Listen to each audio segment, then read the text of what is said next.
கதாநாயகி அனுசுயா. நான் கரெக்டாக பேர் வச்சுருக்கேன். நீங்கள் இதை மறந்துட்டியே. எஜமான் என்ன எஜமான்?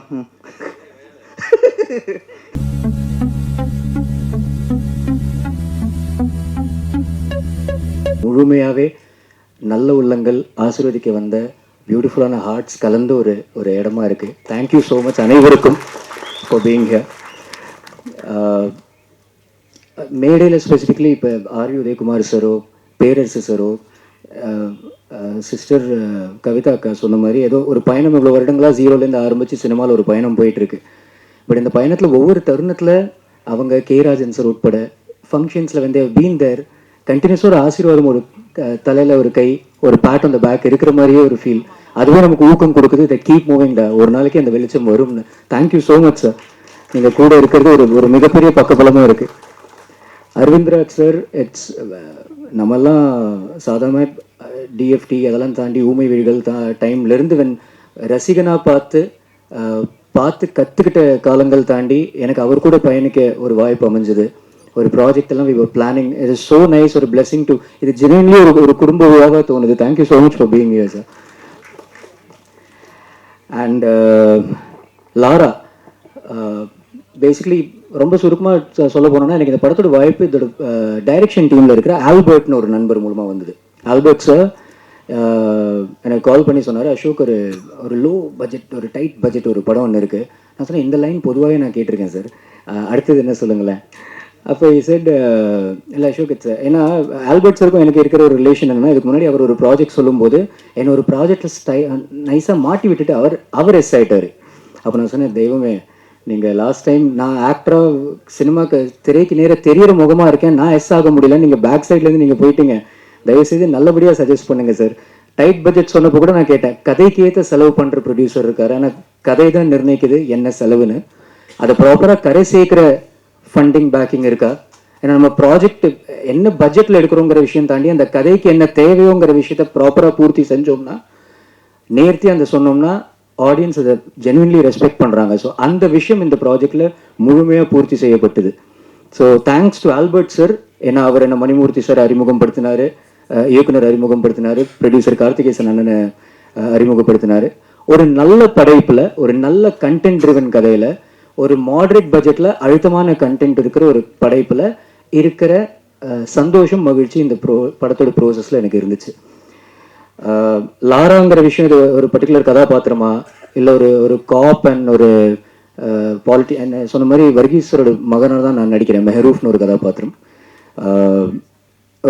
இந்த மாதிரி ஒரு காப் அண்ட் இது சேஸ், ஒரு investigation crime thriller primarily. So இது ரெண்டு கேரக்டர்ஸோட ஏதோ இனிஷியல்ஸா இல்லை லாரானா யாரு, அது ஏதோ முழு ஃபார்ம், ஒரு ஷார்ட் ஃபார்மா, இந்த விஷயங்கள் பல விஷயங்கள் அன்ஃபோல்ட் ஆகும். ஒரு படைப்பாக பார்க்கும்போது இதில் நிறைய new faces, new technicians, new எனர்ஜிஸோட சமன்வயமும் நடந்திருக்கு. அண்ட் அந்த பர்ஃபார்மன்ஸஸை கூட பார்க்கும்போது ஐ ஃபெல்ட் இதை ப்ராபப்ளி ஒரு ரெக்கக்னைஸ்ட் ஃபேஸ் பண்ணியிருந்தாருன்னா இது இந்த அழுத்தமாக தத்துரூபமாக வந்து ஒரு ஆடியன்ஸை நம்ம மனசை தொட்டிருக்குமான்னு தோணுச்சு. There are many new faces இந்த ஃபிலிம். எனக்கு பர்சனலி லாரன்ஸ்னு கதாபாத்திரம் ஒருத்தர் பண்ணது ரொம்ப பிடிச்சது. ஒரு மார்ஜரியில் சீஃப் டாக்டராக பார்க்குற ஒருத்தர், குட்டி குட்டி nuances, I really loved their performances. So அந்த ஃப்ரெஷ்னஸ் இந்த படத்தில் இருக்குது. அந்த கண்டென்ட் ஐட்டமாக ஜென்ரலி எந்த படம் மாதிரி இருக்குன்னு நம்ம மைண்டில் ஓடும். இப்போ நான் தாடி முடி வளர்த்தோன்னே ஒரு படத்துக்கு அது பட்டுன்னு இந்த பருத்தி வீரன் சாயல் இருக்குமா, அந்த பட்டுன்னு நம்ம மைண்டு சிந்தனை போகும். நான் அப்படி வானம் பார்த்த சீமையிலேன்னு ஒரு படம் பண்ணியிருந்தேன். இன் ஜென்ரல் இது எந்த விதமான பெரிய எக்ஸ்பெக்டேஷன்ஸ் இல்லாமல் ஒரு நல்ல கதை, ஒரு நல்ல கண்டென்ட் வருதுன்னா, இந்த ஒரு நொடி மாதிரி ஒரு படம்லாம் வந்து தெரியும். ஒரு நல்ல இன்வெஸ்டிகேஷன், ஸ்மார்ட்டான ஸ்க்ரீன் பிளே, தெளிவாக ஒரு அந்த கதைக்கும் இந்த கதைக்கும் சம்பந்தம் இல்லை, பட் இந்த ஃப்ளேவர் உங்களை at the edge of the seat அட்டாச்சாக வச்சு உங்களை கண்டிப்பாக இருக்குங்கிற நம்பிக்கை எனக்கு இந்த படைப்பில் இருக்குது. கதையோட லைன் கரு கொண்டு வந்தவர் ப்ரொடியூசர் சார். அவர் ரொம்ப ஸ்மார்ட்டாக, அவரை பற்றி நிறைய விஷயங்கள் பேசணும்னு இருக்குது. கோவை நண்பர்கள் நிறைய பேர் வெவ்வேறு ஊர்லேருந்து இன்ஃபேக்ட் இங்கே வந்திருக்கீங்க. தேங்க்ஸ் இந்த ஃபங்க்ஷனுக்கு, இந்த ஈவெண்ட்டுக்கு இருந்தது. ஃபர்ஸ்ட் டீசர் வரப்போ கூட அசோக் குமார் அவன் ஸ்டேஜில் வரப்போ, ஸ்க்ரீனில் வரப்போ ஒன்றும் பெருசாக இருக்கல. இவர் வந்தோடனே ஒரு விசில்லாம் கேள்விப்பட்டேன், கெத்தாக இருந்துச்சு சார் அவருக்கு. But I'm really happy. ஏன்னா ஒருத்தரோட இவ்வளோ வருடங்களோட ஒரு பயணம் இருந்திருக்குல்ல சார். நான்லாம் ஜீரோலேருந்து ஆரம்பித்து பண்ணுறோம். முருகா, பிடிச்சிருக்கு, கோழி கூது, அடையாளம் கொடுத்த படைப்புகள். எனக்கே பர்சனலி ஏதோ போன ஜென்மத்தில் பண்ண மாதிரி இருக்குது. எனக்கே அந்த ரெகக்னிஷன் ஆடியன்ஸ் கூட கனெக்ட் ஆகிறதுக்கு நான் காத்துட்ருக்கேன். கடவுள் நேரத்தில் ஃபீல்டில் அப்ரிசியேஷன் இருக்குது. டேலண்டடாக இருக்க, டான்ஸ் ஆடுற, ஃபைட் பண்ணுற, தெளிவாக இருக்க, அஜயலாக இருக்க, நல்லா பண்ணுற, அந்த டேர்னிங் பாயிண்ட் அமையணும்னு அந்த பிளெஸிங் இருக்குது. அந்த விஷயம் மலரணும்க்கு நம்ம எல்லாருமே பயணிச்சுட்டு இருக்கோம். ஒரு 25 வருடங்கள் ஒரு நபர் சென்னைக்கு வந்து தட்டு தடுமாறி கீழே விழுந்து திருப்பி ஊருக்கு போய் தூசி தட்டி ஒரு விஷயத்தை எம்பையரை பண்ணி படத்துல ஒரு producer as well as an actor ஒரு இம்பார்ட்டன்ட் ஸ்டாண்டிங் ஸ்ட்ராங் கதாபாத்திரமா நடிச்சு இன்னைக்கு அவரோட படைப்பு இங்க உங்க கண்ணுக்கு நேர தெரிஞ்சிச்சு. இதை ப்ளீஸ் சப்போர்ட் பண்ணுங்க, ஏன்னா it is very sweet of him that வருஷம் ஒரு படம் கொடுக்கணும். ஒரு புது தயாரிப்பாளராக ஒருத்தர் நம்ம ஃபீல்டுக்கு வரும்போது நிறைய பேர் முதல்ல பயமுறுத்திடுவாங்க. இந்த பட்ஜெட்டில் பண்ணால் செட் ஆகாது, இதில் பண்ணணும், இதில் பண்ணினா தான் பணம் ரோலிங் இருக்கும், ரொட்டேஷன் இருக்கும், எல்லாம் தாண்டி கண்டென்ட்டை மட்டும் மையமாக வச்சு ஒருத்தர் இறங்கியிருக்கிறார். எனக்கு இந்த டீம் கூட இருக்கிற பயணம் has been way much more than இந்த படத்தில் ஒரு நடிகனாக என்னோட இருக்கிற பயணம் தாண்டி. இட்ஸ் பீன் அ லிட்டில், நம்ம எல்லாருமே ஒரு பெயிண்டிங்கில் கதாபாத்திரங்களாக தான் இருக்கும். இதில் ஹீரோ ஹீரோயின் அந்த மாதிரின்னு இல்லை. இந்த கண்டென்ட் தான் ஹீரோவாக கண்ணுக்குமே முன்னாடி நிற்கும். ஸோ அந்த மாதிரி ஒரு அங்கீகாரம் கிடைக்க வேண்டிய ஒரு நல்ல அழகான படைப்புல நம்ம இருக்கோங்கிற சந்தோஷம் இருக்கு. கதையோட லைன் அவர்கிட்ட இருந்து வந்துச்சு. குழந்தைய தத்தெடுத்து அதை தன் குழந்தைய வளர்க்கறது மிகப்பெரிய விஷயம். அதை மணிமூர்த்தி சார் கெத்தா பண்ணியிருக்கிறாரு, த டிரெக்டர். ஏன்னா இந்த மாதிரி லைன் மட்டும் கேட்குறப்ப சம்டைம்ஸ் கொஞ்சம் ட்ரையான ஃபீலாக இருக்கும். அதை சுவாரஸ்யமா ஒவ்வொரு சீன் நவுற விஷயமே நான் படைப்பாக பார்க்கும்போது ஒவ்வொரு கதாபாத்திரங்கள் கூட நம்ம கனெக்ட் ஆகிறது. ஒரு நீங்கள் படம் பார்க்குறப்ப தெரியும். பட் ஐ திங்க் அந்த ஆக்டர்ஸும் இங்கே இருக்காங்க. ஸோ அவங்கள பற்றி ஒரு அம்மா என்ன நடந்தாலும் அவங்களுக்கு வேறு ஒரு மண்ணும் இல்லை, 100 ரூபா கொடுத்துட்டு போயேங்கிற விஷயத்துலேயே இருப்பாங்க. அந்த அம்மா எனக்கு ரொம்ப பிடிச்சதுமா அவங்க ஒர்க்கு படத்தில் பார்த்தோன்னே. இந்த குட்டி குட்டி செதுக்கின விஷயங்கள் இருக்குல்ல, ரொம்ப பியூட்டிஃபுல்லாக பண்ணியிருந்தாங்க. சமுதாயத்தில் நடக்கிற சில சோஷியல் இஷ்யூஸை, சோஷியல் விஷயங்களை கதையில லைட்டா ஹியூமரோட ஒரு சாட்டரிக்கலா டச் பண்ணிட்டு ஆடியன்ஸ் மேல சிந்திக்கவும் விட்டுருக்காரு. So which shows a brilliance of a very smart director. And ஒரு ஸ்மார்ட் டைரக்டரா மணிமூர்த்தி சார் கூட பயணிச்சது எனக்கு ரொம்ப சந்தோஷம். பாக்கி இந்த விழாவின் நாயகன் ரகு ஸ்ரவன் ஒரு த்ரில்லர் மாதிரி படைப்புகள் ஜென்ரலாகவே ஒரு மியூசிக் கம்போசருக்கு ஒரு ஹாரர் த்ரில்லர் எல்லாம் ஒரு வரப்பிரசாதம். அண்ட் அவர் பியூட்டிஃபுல்லாகவே பண்ணி 5 நாளில் என்னடா 5 நாளில் RR முடிச்சிட்டாங்க அசால்ட்டாக சொல்கிறான்னு தோணுச்சுன்னா தீனி இவ்வளோ இருக்கு கிடைச்ச உடனே ஜாலியாக ஒர்க் பண்ணியிருக்கிறாரு. அதோட பிரதிபலிப்பு வந்திருக்கு. அவர் ஒரு மிகப்பெரிய பலம் ஃபார் த மூவி. சினிமாட்டோகிராஃபர் உட்பட ஒரு விஷுவலி உங்களை என்கேஜ் பண்ணுற ஒரு ஸ்க்ரீன் பிளே ட்ரிவன் கதை. கூடிய விரைவில் கடவுள் அனுகிரகத்தில் தியேட்டர்ஸ்க்கு வருவோம். அண்ட் உங்களோட அன்பு ஆதரவு இந்த டீமுக்கு தேவை. Please keep supporting us. திரையுலகத்தில் at this juncture I would also like to thank Sathyaraj sir. முதல்ல இந்த டைட்டில் லான்ச் பண்ணும்போது சத்யராஜ் சார் தான் அதை ஃபர்ஸ்ட் லான்ச் பண்ணார். ஒரு ரெஸ்பெக்ட்ஃபுல் நண்பராக விஜய் சேதுபதி சார் இதோட ஃபர்ஸ்ட் லுக்கை லான்ச் பண்ணார். படிப்படியாக வந்து இந்த படம் இப்போ ஆடியோ அண்ட் ட்ரெய்லர் லான்ச்சுக்கு வந்து கூடிய விரைவில் ரிலீஸோட பயணத்தில் இருக்குது. Please keep supporting as. என்ன ஃபர்ஸ்ட் ஆஃப் ஆல் ப்ரொடியூசர் சாருக்கு ரொம்ப தேங்க்ஸ் சொல்லணும். ஃபர்ஸ்ட் அவர் என்னை வந்து ஆஃபீஸில் மீட் பண்ணும்போது இந்த மாதிரி ஒரு படம் எடுக்க போகிறோம், நீங்கள் அது பண்ணணும் அப்படின்னாரு. பொதுவாக என்னை வந்து அப்ரோச் பண்ணுறவங்க நிறைய யூனிஃபார்ம் ரோல்ஸ் தான் கொடுப்பாங்க. ஸோ இதுலேயும் ஒரு போலீஸ் கேரக்டராக இருக்குமோ அப்படின்னு நினச்சிட்டு அவர்கிட்ட சார் என்ன கேரக்டர் அப்படின்னு. இல்லை சார் யூனிஃபார்ம் கிடையாது, நீங்கள் வேறு ஒரு கேரக்டர் பண்ணுறீங்க, ஹீரோட அப்பாவாக ஒரு ரோல் பண்ணுறீங்க, பட் அது கொஞ்சம் நல்லா இருக்கும், நீங்கள் பண்ணால் அது நல்லாயிருக்கும் அப்படின்னாரு. அன்றைக்கே நான் ஆக்சுவலாக ஓகே சொல்லிட்டேன். கதையை சொன்னார், எனக்கு பிடிச்சிருந்தது. இது ஒரு ஆக்சுவல் இன்சிடெண்ட் நடந்த ஒரு விஷயம். ஸோ அதை பேஸ் பண்ணி கதை எடுக்கிறாரு. அண்ட் ஃபர்ஸ்ட் டைம் நான் ப்ரொடியூஸ் பண்ணுறேன் அப்படின்னு சொன்னார். அந்த ஒரு தைரியமே வந்துட்டு ஒரு பெரிய விஷயம் ஆக்சுவலாக. ஏன்னா இப்போல்லாம் படம் எடுக்கிறதே ஒரு பெரிய விஷயமா இருக்குது. அதுவும் ஒரு சின்ன பட்ஜெட்டில் ஒரு படம் எடுக்கணும்னா அது திரைக்கு வந்து சேருமா சேராதான்ற ஒரு நிறையா பிரச்சனைகள் இருக்குது, நிறையா யூனோ அப்ஸ்ட்ரக்ஷன்ஸ் இருக்குது. அந்த ஒரு இதெல்லாம் பெருசாக பொருட்படுத்தாமல் அவர் வந்து இதை எடுத்து கம்ப்ளீட்டும் பண்ணி அதுக்காக ஒரு டீமும் சேர்த்து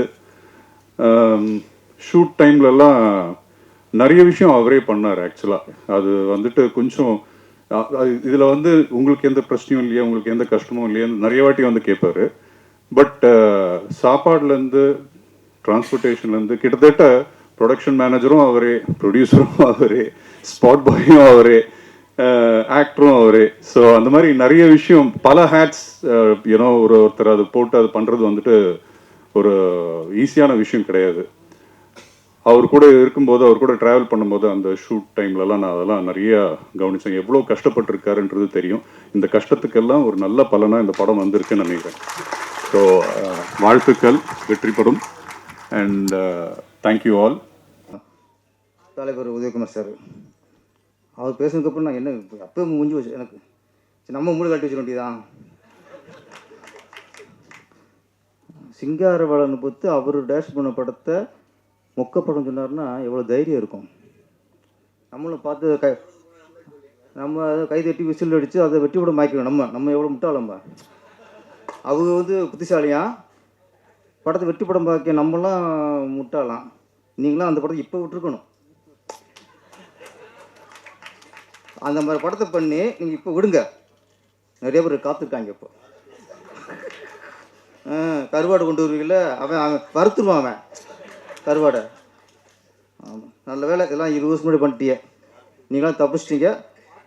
பார்ட் 2 இருங்க. நீங்கள் வாங்க, பார்ட் 2 வாங்க, நாங்கள் பார்த்துட்டு வரோம்.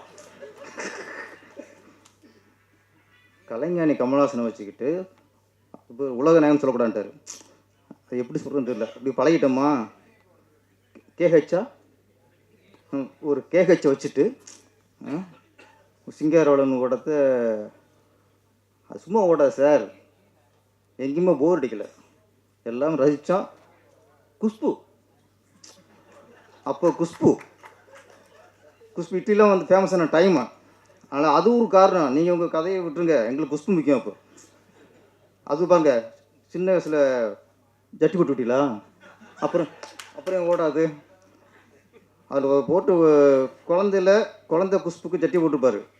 பார்த்தோம் பூரா அந்த குழந்தையா பார்க்கல, குஷ்பா பார்த்துட்டான். அப்புறம் படம் வெட்டி அடையாது. நாங்கள் முழுவடம் பார்த்தோம், வரும்போது பார்த்தோம், முழுவடம் பார்த்தோம். ஓகே,